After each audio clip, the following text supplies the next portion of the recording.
CashFlowDiary Podcast, episode 316.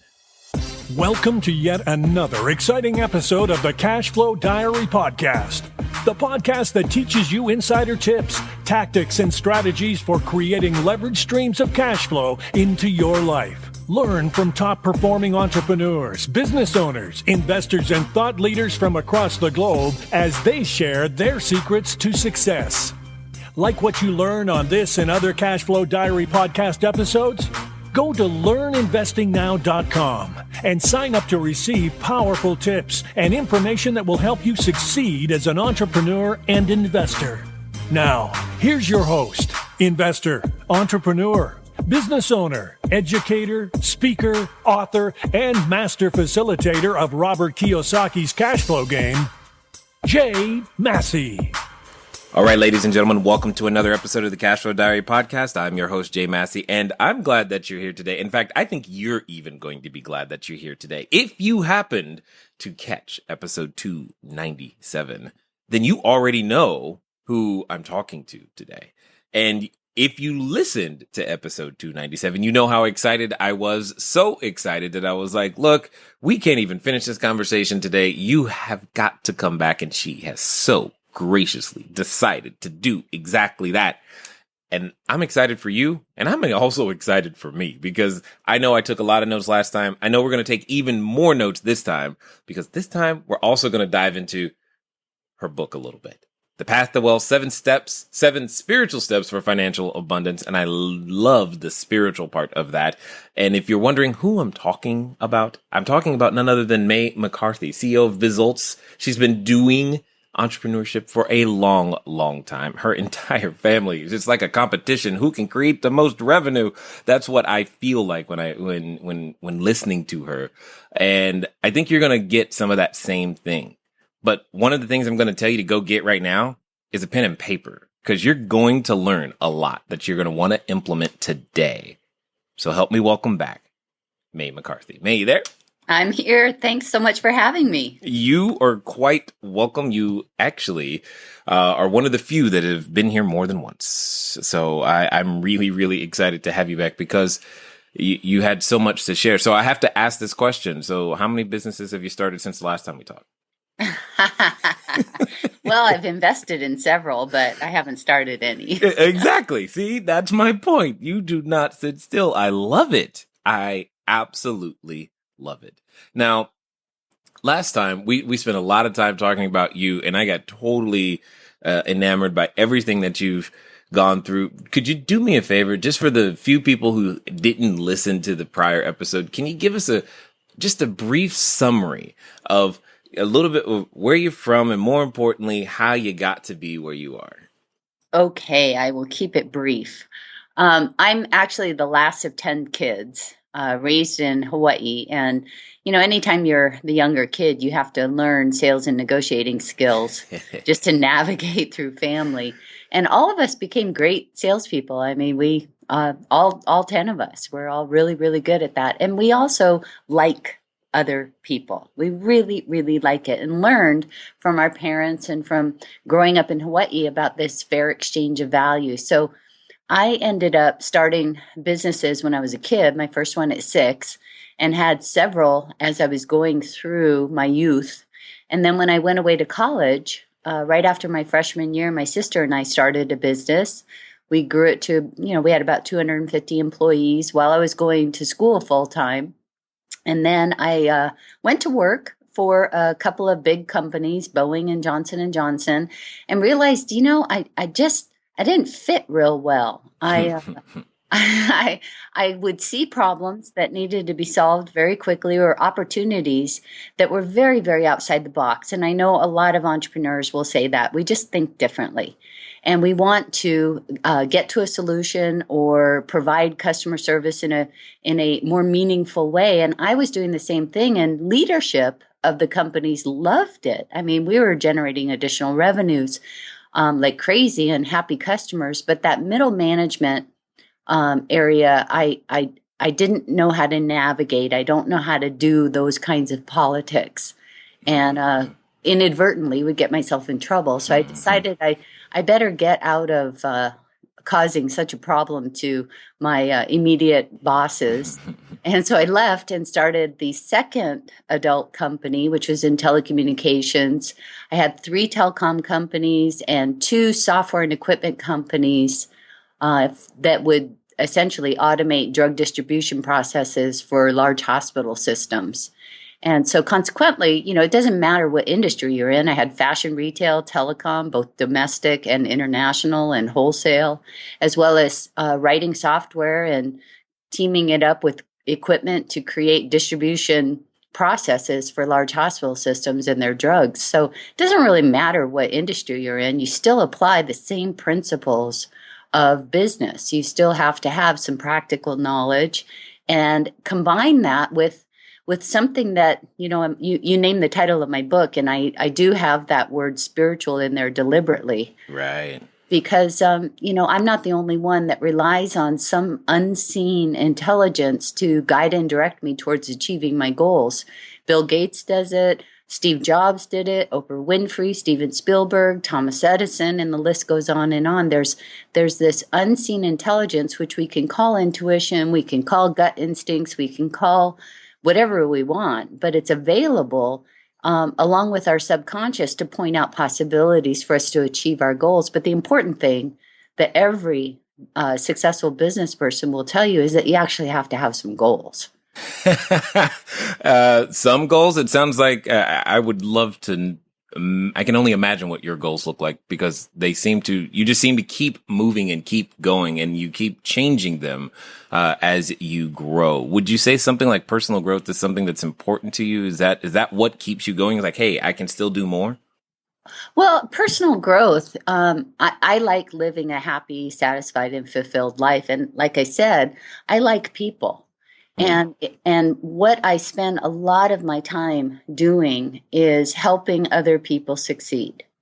So it's kind of the purpose that I wrote the book, is so that I could enable people to word their goals and focus on their goals in such a way that it would enable their subconscious and this unseen intelligence, this source of intuition, to show up and point them in the right direction. I also spend a lot of time helping small startups through the Washington Biomed and Biotech Association. So I mentor really, really brilliant PhDs and researchers and people that have commercialized businesses out of these research organizations, and they're just fascinating, but they don't know how to do business. So I, along with a bunch of other really successful business people, we give our time to elevate their knowledge and enable them to avoid some of the mistakes that we've made in business, and to help them get on a path to profitability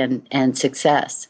I also do the same in the university system. I go into the classroom a lot and speak to undergrad and MBA students that are interested in entrepreneurship. And we also have a Innovation and Entrepreneurship Center at Seattle University, and I chair the advisory board and help put on a big business plan competition every year. Goodness gracious. And see, this, I think right now everyone just heard, oh, this is why Jay asked her to come back. It's like, okay, there aren't all the time when you get to meet someone where you're just like, dude, I just want to hang out with you and just hang out because you sound like fun, and it sounds like I'm going to learn some stuff too. So I've got a ton of questions just based upon what you just said there, because I thought I was going to go one direction, but now I can see I'm going a completely different direction. But I got to ask a question for myself, in the sense that you said you had a business that had 250 employees. What is the largest number of employees you had at one time? Was that one, or is there another one? No, I've had 2 businesses that have had 250 employees. The largest revenue was over $100 million in annual revenues. Okay. I got like 1 employee. One. And it's like, oh my gosh, it feels different than when working with our vendors and our contractors and 1099 individuals. It feels like so much more. It feels like so much more to do other than just the actual execution of business in and of itself. So yeah. I'm assuming that other entrepreneurs listening right now are feeling some of the same things, like 250, but I mean, help me understand that man, my brain is short circuiting a little bit simply because it feel like I said, it just feels like there's so much time and effort and energy that's poured into just that section that has nothing to do with delivering, or doesn't have a direct impact, or doesn't seem to have a direct impact of delivering the product or service or revenue. Well, when you're growing a business, entrepreneurs, like I told you a little bit earlier, we think differently. You think differently than many people that are just satisfied employees. Right. And when we are considering bringing on employees, it's because we have created an org chart. Let's say we've created an org chart with 30 jobs, and right now our name is in every single one of those jobs, or a contractor's name is in one of those jobs. Mm-hmm. And we decide to bring on an employee, it's because we've done a value assessment that if I spend more time doing this thing and I can farm out this other job, which I'm doing right now, like, janitor, taking the garbage out when you're a brand new startup. But if I'm doing that job and I could hire somebody to do it, and they love doing that kind of stuff and could do it better, they could do data entry, they could do QuickBooks, they could do whatever it is that I can do. But if I freed myself up to do what I'm really good at, which is sales, strategy, projecting how we're going to grow and serve our customers better, if I could spend more time doing that, is it going to not only pay for the employee, but also increase revenue substantially?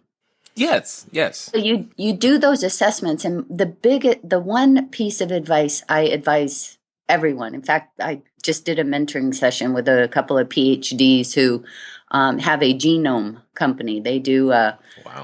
They essentially are analyzing DNA from all sorts of different agriculture species to enable, different kinds of companies to assist them in not having diseases infiltrate their crops. I mean, very cool stuff. So they, at any rate, what I told them to do was to create an organizational chart of where they thought they'd be after a year, where they thought they'd be at the end of 3 years and 5 years. And I mean, create an actual org chart and then put their names in every box, because there's only 2 of them. and then start highlighting which box you could farm out. Now, granted, you don't have the revenues or the money to be able to do this yet, but it's keeping you focused on, well, if I get somebody that can do these wet lab tests so that I can be free to go out and call on new customers to increase sales, then that would be a good hire. So you highlight that box, wet lab technician, and you highlight it yellow. Your name's in there right now, but highlight it yellow so that you're focused, and you look at that org chart every day and you're focused on, okay, that's my next hire. What ends up happening is you might be talking to somebody about needing a wet lab technician, and they know somebody that's great at it. Because it's at the forefront of your thoughts, you are more open to seeing possibilities of hiring the right people and to make it really, really easy. So that's one thing that I tell everybody to do that's growing a business is don't wait till the revenue comes in before you make your plan. Plan in advance and then see what opportunities show up to not only satisfy your needs, but to also increase revenues. Exactly. And I like this. And you're hitting on something that I've often, I don't have any scientific evidence that backs this up, but I'm going to ask you because I think the answer, I'm going to enjoy your answer. I as a real estate person, and we're often building teams in various different places. As many of the listeners are, they're out there, they're building teams for various different things. And what you just laid out was a great way to get that process started. I think, and I'm wondering if you believe the same, I've often said that women have an advantage in the team building area because I strongly believe that you were given some sort of radar. I don't even know what to call it, but it's something that's in the back of your head that says, yeah, I mean, and oftentimes when I ask like my wife, hey, how did that person make you feel? I don't know. They gave me the willies. What are the willies? I don't know. The point is, I know I've learned to listen to those when she says that, like, you know what, that might not be the person I want to work with because it gave her the willies. I can't explain it, but that could be the very, very thing. I guess my question to you is how much in the team building process does something like that play for you? And I've got to ask, do you think women have an advantage there? Well, first of all, what I do is always establish a goal first. Okay. And like, for instance, when I'm building teams, one of the very first things that I write down every single morning as part of my goal attainment process is I'm so grateful that only those people that are right for my company show up and are available to hire. And all others find their good elsewhere. So I will know if somebody shows up. As a result, my subconscious will pop up and say, that's not the right person. Because I'm so focused on what I do want, which is great team people, great team players. And consequently, as a result of that, and the way that we treat our employees with great respect and give them lots of autonomy and really understand their brilliance. When you're building a company, there's a particular number that's right for you where you still feel like you're creating a family. And then when you get past that number, you don't know everybody's name anymore. And for me, that number is in that 100, 150 person range. So that's my sweet spot, is growing companies up to that range, and then it's time to sell. Because I can't keep the culture of us being a family together. But I write down that goal every single day when I'm growing a company, that only those people that are right for our company and our culture and serving our customers and working well with their coworkers show up for us to hire, and all others find their good elsewhere. And somehow, even the employee that's wrong for us will show up and realize that they're not right for us. And I don't have to go through the hiring and firing process. Yeah. Definitely have been through that. And in terms of, whether women or men have this ability to tap into that feeling or that intuitive sense or that recognizing when their subconscious is trying to point them in a right direction, I think we all have it. But the challenge is being able to cultivate it. We live in such a world of data. And Albert Einstein actually said that we all have this rational mind and this intuitive mind. And the rational mind ends up wanting to reason through any possible decision. And so you might feel a little bit of the willies too, but you're going to rationalize, well, wait a minute, this guy was hugely successful at his previous company. He was a huge revenue generator. Everything looks good on paper. His references check out. Rationally, he looks like the right hire. Mm-hmm. But if you do cultivate this intuitive mind in there, you are going to get something that shows up that says, this is not the right guy. This is going to be somebody that poisons the rest of our team. Or, he has a backstabbing characteristic where all he wants to do is climb over everybody else and not work cohesively with the rest of the team. I mean, something will show up if you cultivate this intuitive mind to be equally as important. Okay, so then I guess my question becomes, is what you just said, what you just described then, because when you use the word like cultivate, that says to me, oh, I can go learn this. Yeah, you can. Okay. Where? Well, you could buy my book. Well, okay, and that's where I was actually going there because I was like, is this one? I was looking at the title again, thinking, is this one of the 7 steps? And I think that's what you're saying. Yes. Well, actually, the whole process is cultivating that intuitive mind.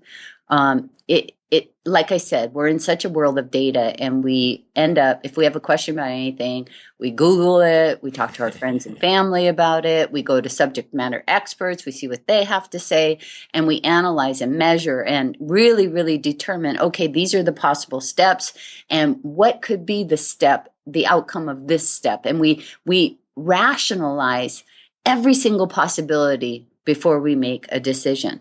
But here's the cool thing about the intuitive mind. It's going to take you beyond your rational mind. And what you do every single day is describe your goals as already completed. And this is not unusual. This is, what do we do in business? We have projections. We have customer satisfaction survey goals. We have employee satisfaction goals. I mean, we have revenue, profitability, service. Well, I used to write down in my last company, because we had big pieces of capital equipment, that I was so grateful that our superior products worked flawlessly and were maintenance free. Well, that wasn't exactly the case when I first started writing that goal.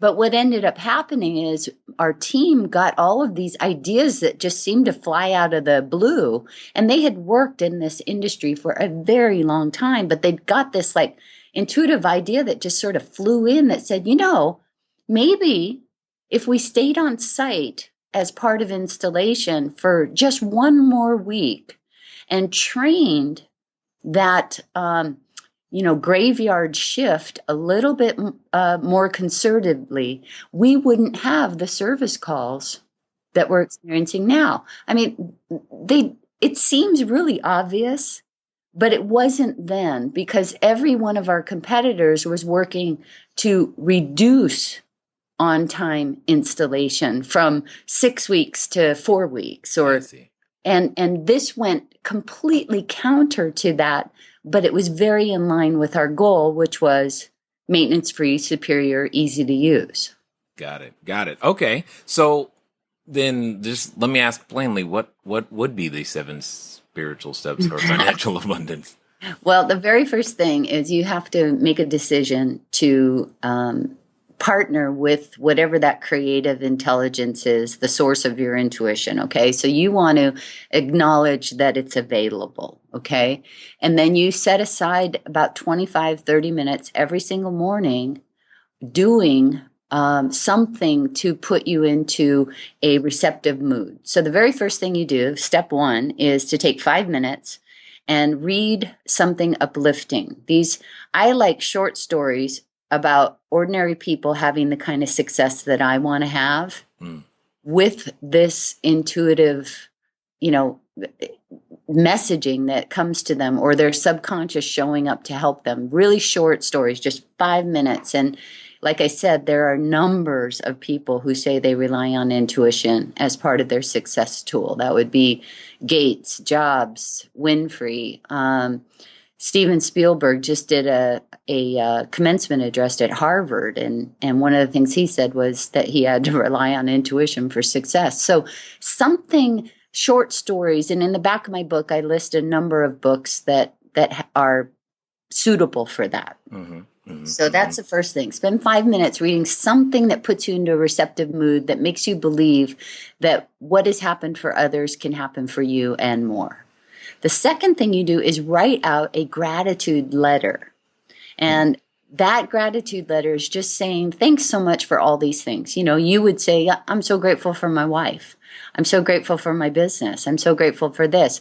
And you also want to be grateful for what you want, but describe it as though it's already completed. This is really, really important. We're coming up towards the end of the year, and I'm often asked to come and speak to groups of people. And one of the topics is always, resolutions and goal setting. And undoubtedly, there's somebody in the audience who says that, their goal is to lose 10 pounds. They want, Right. They want to lose 10 pounds. And I look at them and I say, you've already reached your goal. Well, no, I haven't. I'm 10 pounds overweight. Well, no, but your goal is to be wanting to lose. You already are wanting to live.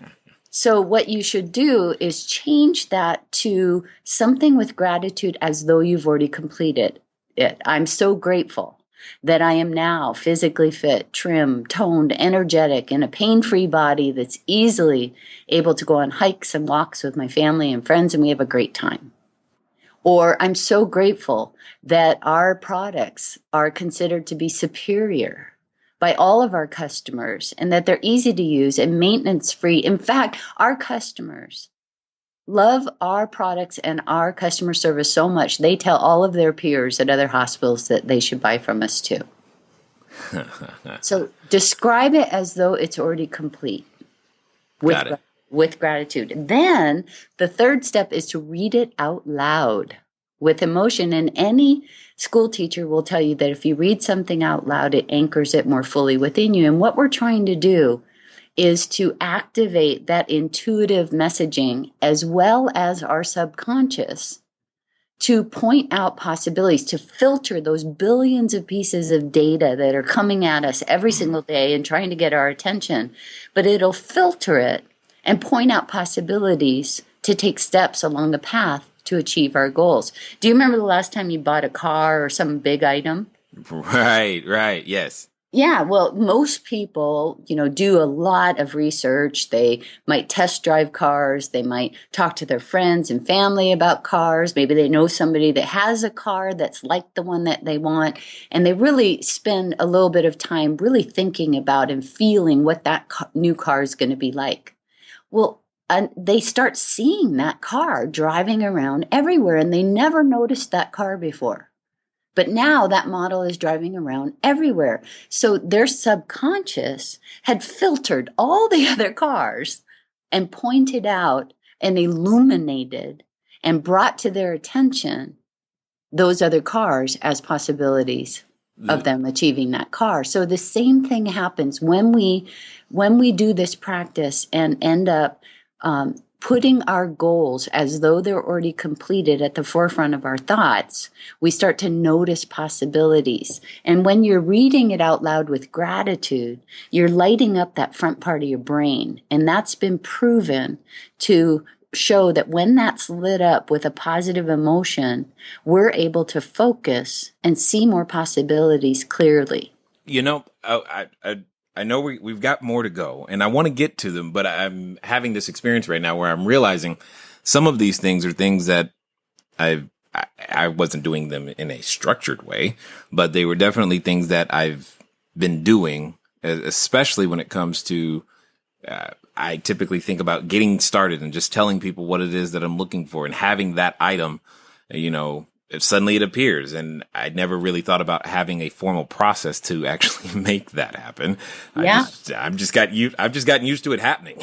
Yeah. You're a demonstration magnet. I'm like, that's it. It's just going to happen. Let's just go this way. So it's pretty funny just listening to you. That doesn't have to be a unique experience. You too can obviously experience all kinds of interesting things when you become a fire ready aim kind of guy or gal, as you continue to listen. I know it sounds scary. It's change. It's different. But you know what? So is what you're after. You're looking for more. You want to be more. You are more. However, you must begin to do more and do more differently than what you've done in the past. Here's an idea. Go to CashFlowDiary.com/free book. Again, that's CashFlowDiary.com/free book. Why?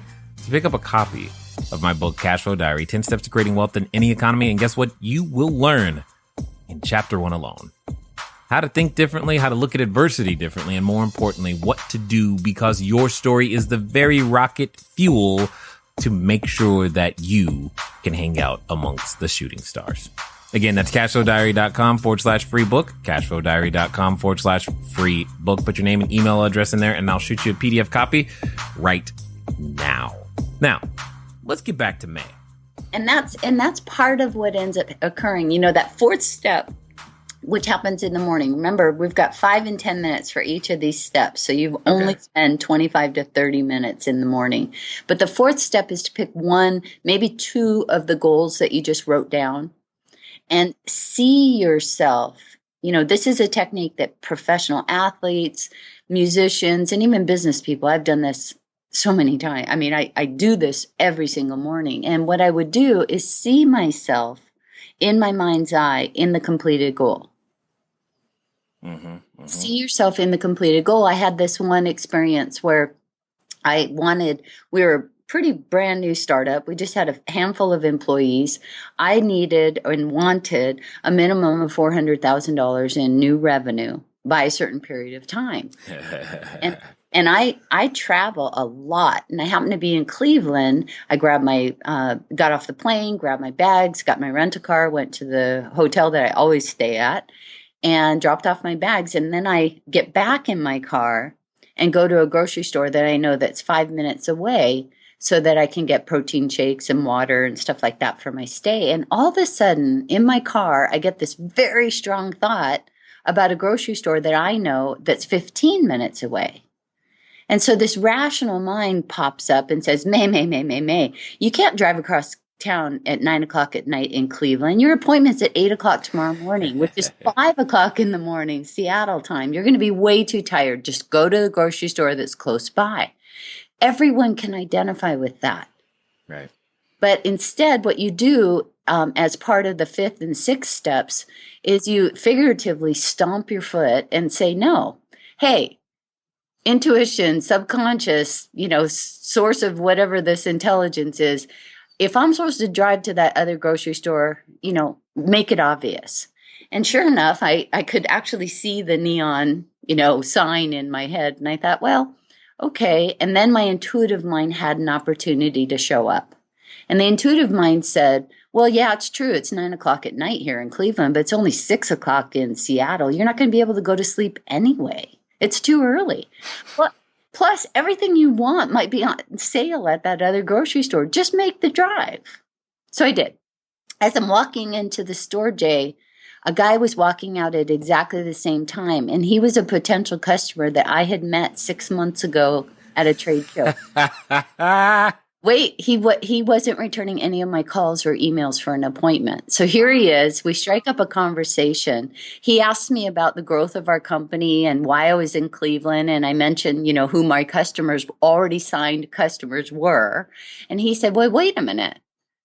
Why don't you come and make a presentation to us while you're here? Well, that led to another presentation, and a contract worth over $500,000. Of course. In the time period that I wanted it. So you can cultivate it by recognizing when you get these messages. And if you get one and your rational mind tries to talk you out of it, just say, wait a minute. Hey, intuitive mind, you got anything to say? Just stop and be quiet and see if you get another lead. I usually just sort of stop and say, hey, I need another lead. And I'm not kidding you. And if I get one, I take a step. And if I don't, I just, go along my way. But opportunities will show up to point you in the right direction. But many times they're not going to make rational sense. And I've got countless stories in my book that show how this works.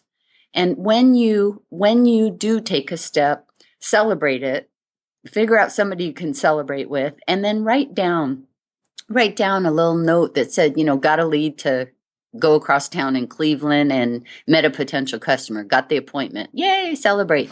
What that will do is also tell your brain, you know what, I'm serious about achieving these goals and I'm noticing the possibilities. So you can get out of the way and enable more of these possibilities to show up. Because your brain wants to protect you.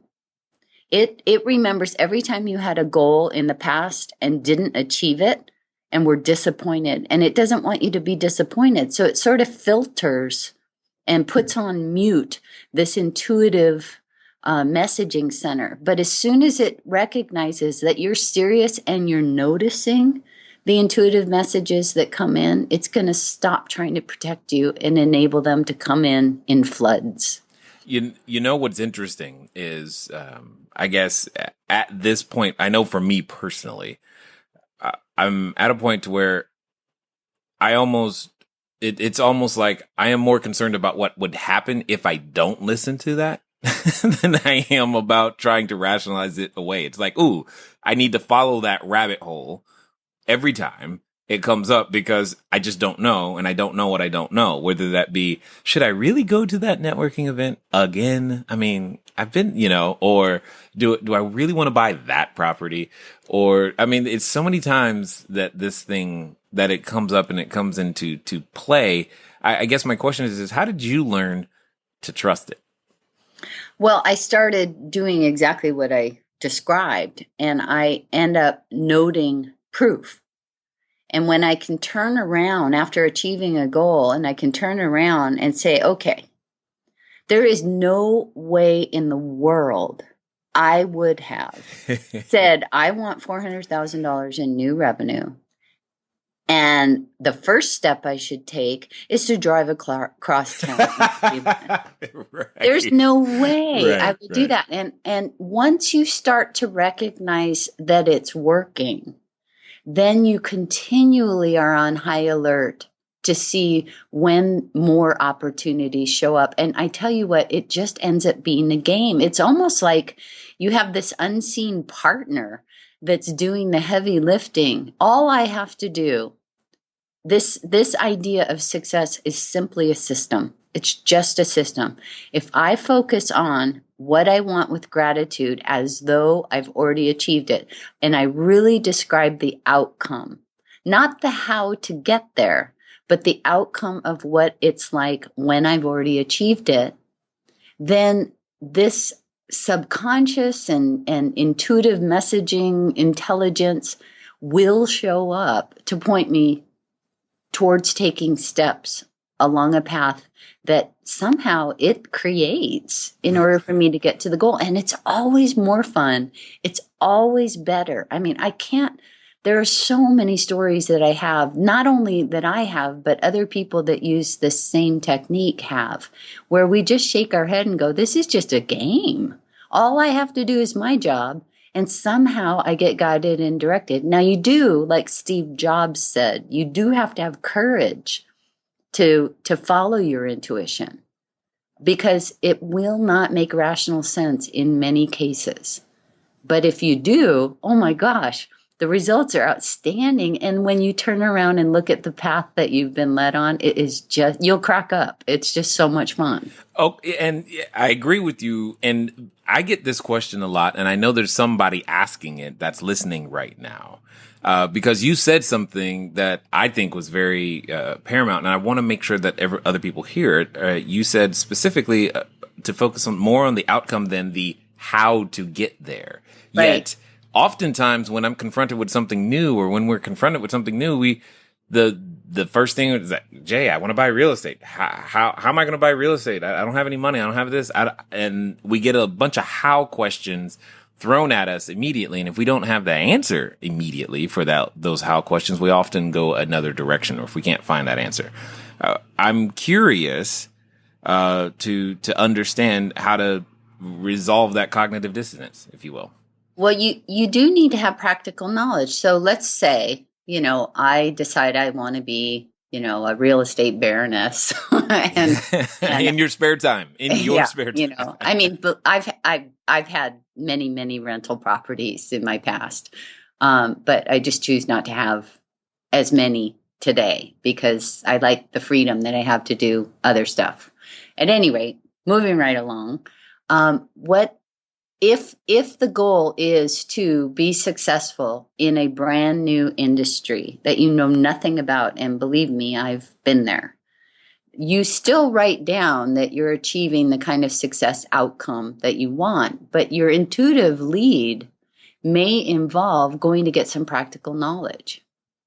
All right. I find that remember I mentioned the brain, how it tries to put these messages on mute if we're doing something that is bigger than we've ever achieved before, or radically different than anything we've done before. It's almost like our brain puts that subconscious and intuitive messaging on mute. Yeah. And what we have to do, and I talk about this in my book, is I call it jump-starting your good, or welcoming and making familiar your good. Like when I was asked to write a book, it was so not supposed to be on my resume. All right. This was so against everything I ever thought I would be doing. I was going to remain anonymous and be very, very wealthy and successful. And here I'm presented with this idea of having to write a book because people are asking for it. They'd come to some workshops that I teach and they wanted the book because they wanted all the stories of application. And I thought to myself, no way. I don't know. I don't know the first thing about writing a book. So what I had to do was start writing down that I'm so grateful that I'm a best-selling author and that hundreds of thousands of people around the world are being blessed and supported and prospered by this. But I also went out to find other authors. I did whatever I could to make what they were doing familiar to me. And what I found was that they were just ordinary people like I was, and that if they could do it, I could do it. So what your brand new real estate folks will do is write down their outcome of what they want and go make it familiar and welcome. Go find other realtors that are experiencing the success that they want. Go find other developers, other investors that are experiencing the success that they want and make that lifestyle familiar to them. Find out what they know and how they're doing what they're doing. Meanwhile, still doing this daily practice of goal attainment. You know, here's one of the things that I am beginning to enjoy a lot about doing this show and talking to so many different people is that some things just keep coming up over and over again. And when that happens, it's like it becomes a clue as to what needs to happen in order to make things work. Let me ask you this, May, for the person that's possibly stuck inside their head a little bit, because I hear lots of action. I mean, yes, I hear strategy, I hear planning and what you say, but I also hear that there's an action component that cannot be ignored. What would you say to those individuals who have found themselves to be, stuck in that proverbial analysis paralysis? Okay, well, first of all, we often hear that idea of stuck in a rut. And there's actually a scientific explanation for it. We come to this point in our life and have a lot of very, very strong beliefs and behaviors that we've brought along. Like in my book example, I had two very strong beliefs and behaviors. One was I was trained ever since I was in my 20s by very, very successful businessmen. They were my mentors, and they were worth hundreds and hundreds of millions of dollars. I mean, really, really big players. And they said, you know what? Here's the goal. You want to be really wealthy, really successful, but not have anybody know who you are. You want to remain anonymous. So throughout my career, I pushed out I would push my business partner. I would push my customers. I would push, everybody out front so that I could remain anonymous. I wasn't even on Facebook or any of those social medias at all until I decided to be an author. And the second thing was that in high school, I went to a public high school, which has been ranked, 50 out of 50 states, in terms of English and grammar. And although I did really well in English, I went through life thinking, I couldn't possibly be a great writer. Although I wrote all of the advertising copy, all of the brochures, all of the manuals, everything. I love to write. But in the back of my mind, I had these two beliefs. My wealthy business friends used to say only spouting whales can get harpooned. And so I had these two very, very strong beliefs. And in your brain, you've got things called neural pathways. And the ones that are very, very strong and seem to have kind of a rut, a groove, those are tied to very strong beliefs and behaviors. Well, the good news is that we can strengthen a new belief and behavior, a new belief in a new area of business, a new level of success. We can diminish by not paying attention to those strong beliefs and behaviors anymore and turning our attention to these beliefs and behaviors that we want to grow, which is that, of course, I'm successful, duh, and I could do anything I want and I'll always be successful.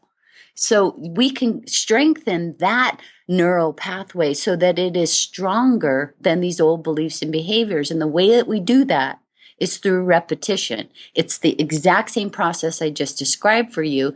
And that's why success is a system, not a secret. I mean, if we strengthen those neural pathways and those beliefs and behaviors, we sort of become magnetic to good that we want, and it comes and just sticks to us. I mean, you mentioned earlier in the show, you have a very strong belief in behavior in, of course I'm going to be successful. Of course I'm going to notice possibilities to take advantage of opportunities. Of course I am, because that's a strong belief for you, but you had to create it. And people can do that with this daily practice. Interesting. And that's, there's just so many things that are possible, which has always been the case. But listening to you, and I'm going to make a stab and say, if people were brave enough to pick up a copy of your book, that you would make them more probable. So that's also excellent. Speaking of which, for those that want to find out more about what you're doing and maybe even grab a copy of the book, what would be the best way for them to catch up with you? Well, it's available on all online retailers. It actually, in the ebook version, made it to number 2. It made it to number 2 in personal finance, which was a real surprise for me. But again, it's a system, and its success is a system. So if you want to get a copy of the book, it's available from all online retailers. But I want to, and you can also go to my website and learn more about me, maymccarthy.com. But I want to point out that, you can't get the book and then just have instant success. You got to do the work. Hold on. Someone was washing dishes, the dog, something. Say that again, please. You can't just get a quick fix pill or book or strategy. You actually have to do the daily work to prepare yourself to receive the success that you want. This is going to help you to be able to, all great managers, all great business people, what do? We get our team together and we review our goals on a regular basis. That's just part of our success strategy. Well, you can do the same thing, but you're going to do it by yourself. Every single morning, set that alarm for 30 minutes early and review your goals as though it's already complete so that you can enable your subconscious and your intuition to show up and illuminate possibilities for you to take steps to achieve exactly what you want. Yeah. Got to do the work. Totally. There is no skipping that whatsoever. But the cool part is that it's really, really fun. Well, yes, it can be. And as I'm listening to you, I'm like, oh, like I said earlier, it was like, oh, I didn't realize that that's what I was doing. It's just, I just do it.